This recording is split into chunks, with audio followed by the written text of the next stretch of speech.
bukan sejarah, tapi juga bukan dongeng. Iya.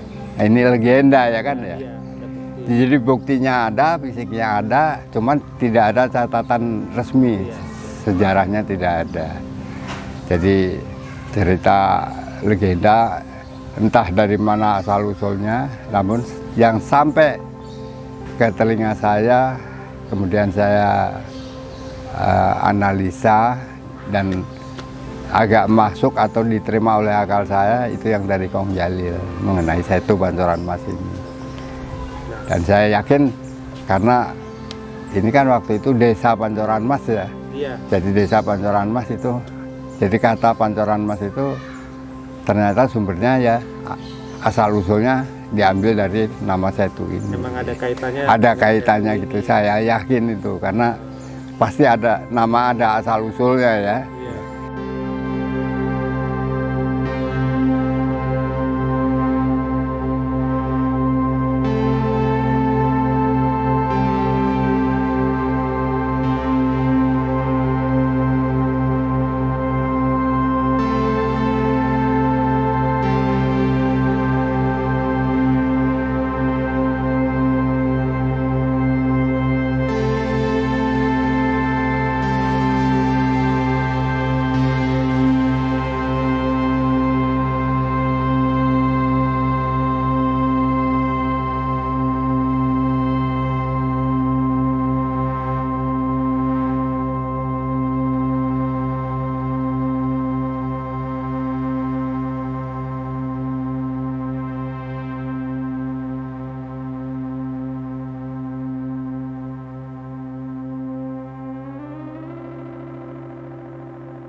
Saya Mahfud Kasim.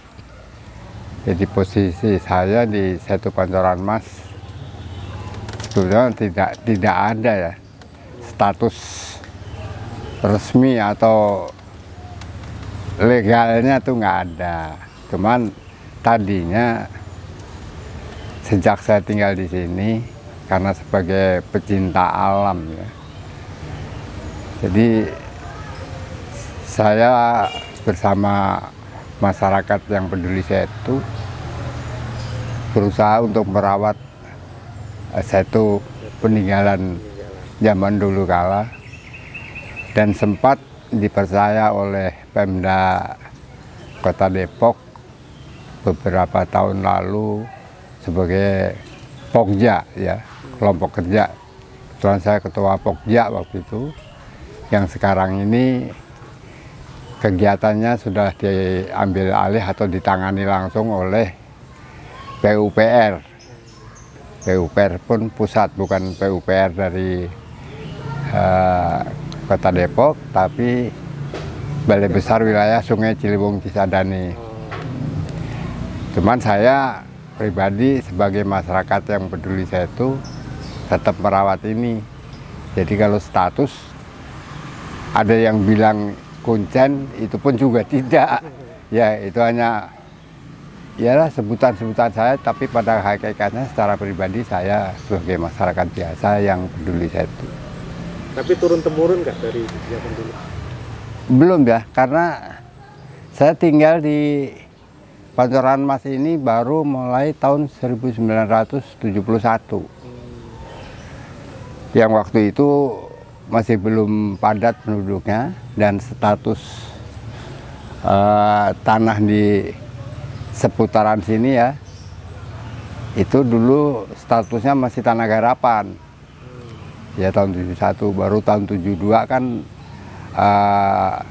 melalui proses oleh panitia tanah garapan baru menjadi tanah milik katanya ya, tapi sebetulnya dalam bentuk girik waktu itu ya. Jadi punya status itu setelah melalui proses sesuai aturan pemerintah tahun 72 itu baru menjadi girik status ini. Kemudian berkembang sampai sekarang sudah statusnya menjadi sertifikat. Jadi saya kalau cerita turun-temurun tidak, cuman waktu saya begitu masuk wilayah ini yang dulu disebutnya kampung hutan ya, kemudian sesuai dengan perkembangan pertambahan penduduk kemudian disebut menjadi kampung baru karena banyak orang baru ya. Kalau penduduk aslinya sebetulnya nyaris tidak ada karena ini tadinya kan tanah milik orang-orang Belanda atau yang 12 farm, di antara 12 farm yang ada di Depok itu tadinya punya tuan tanah ya, punya tuan tanah. Saya sebagai pendatang, sebagai perantau yang secara umum kan selalu punya prinsip di mana bumi dipijak, di situ langit kita junjung. Saya pun juga sebagai orang pendatang waktu itu berusaha mencari orang-orang yang lebih dulu tinggal di sini. Ya, ada beberapa orang yang saya anggap atau dianggap masyarakat sini dituakan, itu saya kunjungi dan menanya mengenai lingkungan sini sebagai perkenalan ya, memperkenalkan diri bahwa saya akan tinggal di sini. Jadi baik yang sesama manusia maupun makhluk astral ya, yang sebagian orang percaya ya keberadaannya, termasuk saya pun mempercayai itu.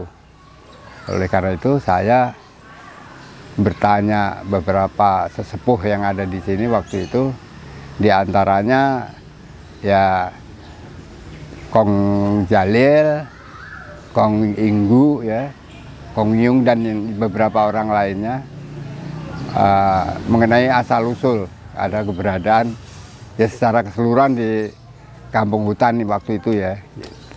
Jadi saya dapat informasi khusus mengenai Setu Pancoran Mas ini dari beberapa sesepuh tersebut. Namun dari beberapa yang saya terima dari beberapa sesepuh tersebut, saya cenderung saya lebih condong mendekati percaya ke Kong Jalil, karena dari beberapa orang itu juga bermacam versi ceritanya gitu. Karena ini bukan sejarah, tapi juga bukan dongeng. Iya. Ini legenda ya kan ya. Iya, ada bukti. Jadi buktinya ada, fisiknya ada, cuman tidak ada catatan resmi. Iya, sejarahnya tidak ada. Jadi cerita legenda entah dari mana asal usulnya, namun yang sampai ke telinga saya, kemudian saya analisa dan agak masuk atau diterima oleh akal saya, itu yang dari Kong Jalil mengenai Setu Pancoran Mas ini.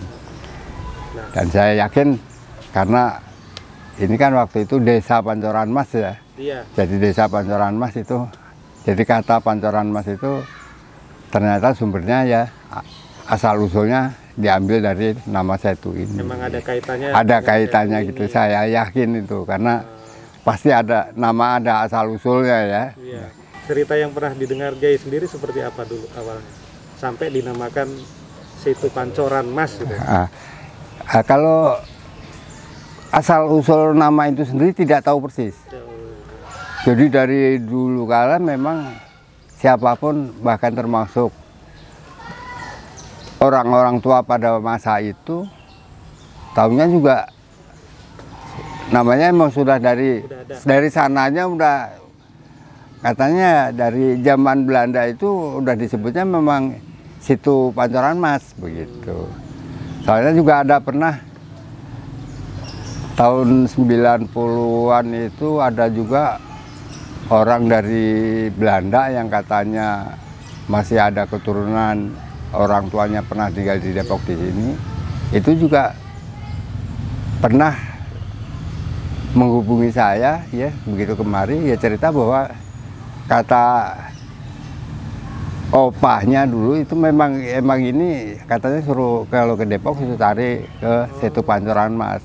Itu menambah keyakinan saya bahwa ya rupanya memang itu, berarti ya benar kalau sesepuh yang ada di sini pun tidak tahu asal usul siapa yang memberi nama, itu nggak tahu. Karena menurut buku sejarah zaman dahulu itu ya, seorang budak dari Cornelis Canstelin yang menemukan mata air ini Pak, dari dunia pepohonan. Nah dinamain pancoran emas itu karena pas ada sinar matahari timbul warna keemasan di airnya. Nah, kalau menurut kan di masyarakat kita kan masih banyak yang katanya dari pancoran itu muncul emasnya, kan banyak. Iya, makanya versinya banyak. Kalau menurut Yai sendiri seperti apa? Ya, cerita yang kalau saya malah baru dengar nih ya, tapi memang ada beberapa versi ya. Karena dulu pun ada pernah yang wawancara saya ya, masih di sekitar tahun 80-an aja itu, yang konon katanya dia mau terbitkan buku sejarah tentang Depok. Iya. Ya emang disebut sih beberapa itu, saya pun juga tahu kalau ada 12 farm yang ada di sini itu. Secara ringkas saya tahu, cuman kebenaran itu pun ya saya bisa jadi percaya itu bisa. Ya boleh percaya, boleh itu semua, tapi saya nggak bisa klaim bahwa itulah yang benar gitu, tidak. Tapi memang masuk akal, karena kalau versinya di sini dulu katanya justru bukan itu. Iya. Katanya karena sering katanya konon katanya jadi mata air sini itu dari kobakan mata air itu disalurkan melalui pancoran gitu loh. Jadi dibuatkan pancoran gitu menggunakan apa, bambu. Kan bambu, tapi katanya aslinya katanya dulunya itu terbuat dari emas. Gitu. Jadi oleh penghuni sini ini karena di sini merupakan semacam keraton ya katanya, menurut versi mistisnya ya, mitosnya ini, maka dinamakan pancoran emas karena sini nih banyak ada beberapa taman ya, ada kayak taman buat mandi dayang-dayang gitu. Itu mandinya dari mata air sini menggunakan pancorannya itulah yang emas gitu. Versinya ya. Itu versi legenda, versi yang berkembang di masyarakat yang sampai tahun 71 itu yang saya tahu diantaranya itu gitu loh. Cuman kan karena mitos-mitos gitu, nah kalau ini mengklaim misalnya sejarah, ya boleh. Tapi memang saya justru baru dengar ini gitu. Sebab kalau logikanya kalau pancoran itu berarti kan mengucurkan air ya, pancoran ya. Iya benar. Kalau sekarang umumnya sudah pakai pipa, kalau dulu memang waktu tadinya juga selalu pakai bambu, pakai di sini. Ya. Jadi disalurkannya tuh dari mata air itu ngalir ke sana. Pakai pancoran itu. Kalau setunya ini udah dari zaman dulu emang udah ada nih? Sudah ada, justru yang sekarang kita duduk ini waktu ada yang mati tenggelam tahun 78. Ini masih berupa setu ini sampai pinggiran sini. Sampai situ, iya. Itu ya? Sampai ini saja nih yang kita sekarang kita duduk yang jadi padat ini, yang tumbuh pohon-pohonan beringin, tadinya segala palem ya. Ini dulu sebatang bambu aja itu belum sampai ke dasar. Jadi waktu ada yang tenggelam itu dicari itu pakai jangkar, pakai pakai bambu gitu satu batang. Itu tahun 78 terakhir yang namanya pernah secara tidak sengaja mengukur kedalaman. Itu segitu dalamnya. Jadi danaunya ya seperti ini ya, telaganya nih sampai ujung sana. Terus ya ini masih berupa setu nih belum. Ini ditimbun. Kalau ini atau alami. Ini justru terhitung tahun 75 itu kan perkembangan penduduk sangat pesat. Bersamaan dengan dibangunnya Perumnas ya. Itu kan 75. Kemudian gusuran-gusuran dari Jakarta, pembebasan, itu banyak berbondong-bondong kemari, mulai penduduk padat sehingga Ya sebenarnya hakikatnya manusia juga bikin kerusakan. Jadi yang tadinya sini banyak pohon-pohonan kan disebutnya aja kampung hutan. Kalau bayangan kita kan hutan. Benar pohon-pohonan. Dan bahkan pinggiran sini masih pohon jambu segala. Terus di pinggiran sini dulu ada kayu-kayu besar. Jadi mungkin ini kalau di kedalaman, kalau digali barangkali ya bambu pohon-pohon yang dulu rubuh itu. Jadi ini karena banyak dibangun rumah, ya kan, tidak ada resapan air, akhirnya kan setiap hujan selalu air kan turun ke bawah, jadi kepadatan yang tidak terencana. Ini akan jadi begini karena tadinya sengaja ya, termasuk kami lah ya, saya dan rekan-rekan yang peduli lingkungan hidup itu mencobalah. Malah justru sekitar tahun 78-79 saya dulu pernah ada rencana program ajukan waktu 78 masih Kecamatan Depok ya. Itu waktu itu saya aktif di kepengurusan RW, saya coba mengajukan proposal untuk membuat saluran gendong ya, tersier nih, saluran untuk limbah rumah tangga. Itu semua tidak ada respon karena dipikir saya itu orang terlalu banyak angan-angan kan. Padahal saya, logika saya ini kalau masyarakat semua dengan bebas ya, karena dulu bahkan orang buang air besar pun dulu masih ke sana, empang-empang di pinggiran sana gitu kan.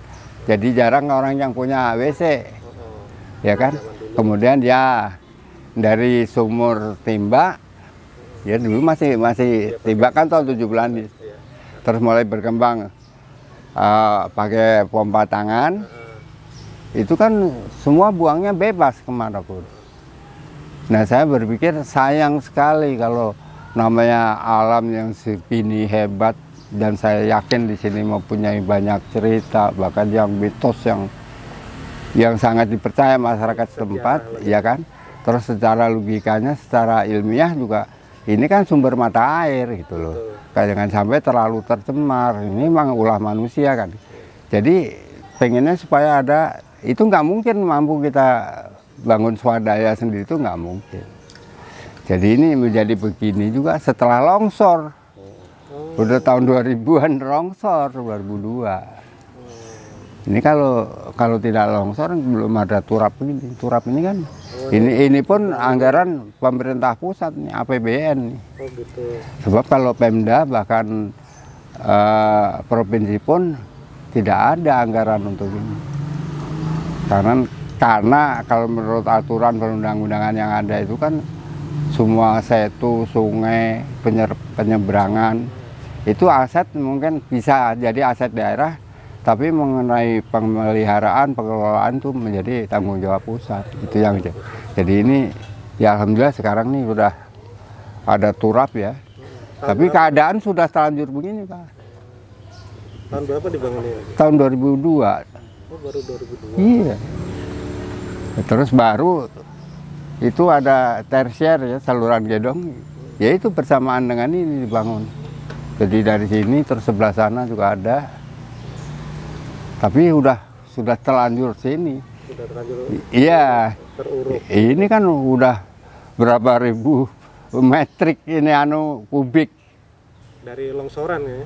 Iya, bukan sekedar longsoran, justru yang hari-hari itu emang jadi sebelum longsor juga mulai terkikis. Terus ini kan tambah kotornya lagi kan sampah-sampah yang tidak mudah hancur kan, plastik-plastik, botol itu udah luar biasa. Udah menyedihkan sebenarnya secara pribadi, saya sedih karena melihat keadaan dari tahun 70-an. Jadi dalam waktu yang relatif singkat sudah sebagian besar menjadi daratan.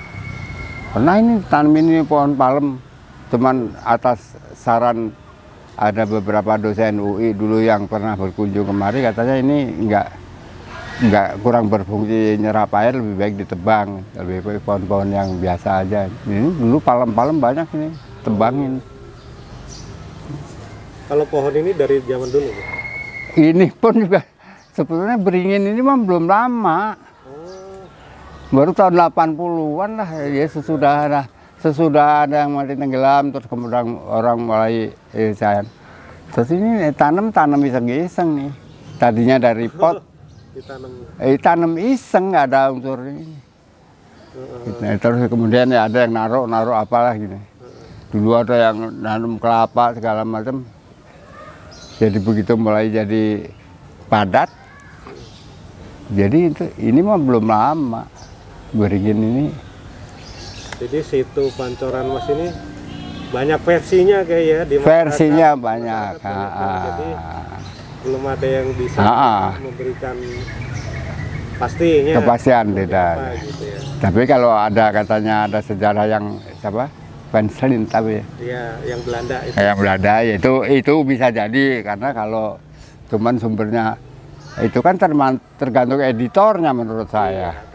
Karena ada beberapa kali ya ada beberapa orang yang mengaku bahwa dia mau terbitkan buku tentang sejarah Depok. Nah, saya nggak perlu sebut nama lah, salah satunya yang sempat sampai berulang kali sini cek lagi. Terus waktu ada yang orang Belanda datang, juga orang yang itu yang katanya mau terbitkan buku sejarah tentang Depok secara keseluruhan. Gitu. Itu hak siapapun, silakan saja. Ya kalau saya sih prinsipnya boleh percaya boleh tidak, cuman ya saya percaya yang saya tahu. Dan kalau sumber saya ya itu yang saya dengar dari sesepuh zaman itu ya. Kalau tahun 70-an mungkin ya usia saya sekarang ini misalnya tahun 70-an ya, kalau sekarang ini saya usia 71 ya, waktu itu ya seperti Kong Winggu, Kong Jalil, Kong Jung itu memang udah sepuh juga. Ya setua saya, waktu saya muda itu dia udah setua saya. Jadi saya percaya tentang yang mereka ketahui itu pun. Dan itu yang cenderung agak nggak berlebihan gitu ya Kong Jalil gitu. Termasuk mitos-mitos yang ada ya karena orang cenderung ke mitosnya kebanyakan. Tapi kalau sejarah yang kalau saya sih cenderung jadi antara keduanya lah. Secara ilmiah juga kita memang butuh ini karena ini mata air. Dan di samping kepadatan ini saya yakin berkurangnya debit ini karena memang sudah terlalu banyak sumur pompa, bahkan mungkin ada yang jet pump segala macam, itu kan mempengaruhi permukaan mata air tanah ya. Cuman ya beginilah keadaannya sekarang.